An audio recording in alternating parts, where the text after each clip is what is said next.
I love you all. I love you, Jessica. Dear God, tulungan niyo po si Doc Willie. Actually, hindi niya ho kailangan ng tulong dahil ang lakas ho niya, ang tatag niya. So, I pray for Doc Lisa. Bigyan niyo pa po siya ng dagdag na courage to face this crisis with him. Thank you for the gift of Dr. Willie Ong, who's been such an extraordinary light para po sa aming lahat na nangangailangan po ng kanyang medical expertise and knowledge and experience.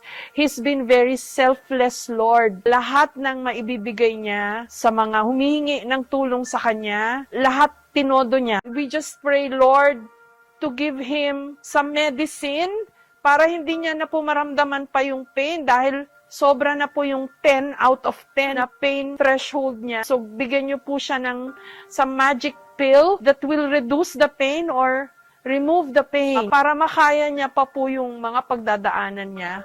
And Lord, bigyan niyo pa po ng strength and courage din yung kanyang dalawang anak at lahat po ng people who are close and dear to him. Thank you for everything, Lord. Kayo na po bahala sa kanya, lalo na po sa pinagdadaanan niya. I-embrace niyo na lang po siya, lalo na po si Doc Lisa, para mabawasan po yung pain nila at yung pangamba sa lahat po ng pinagdadaanan nila, Lord.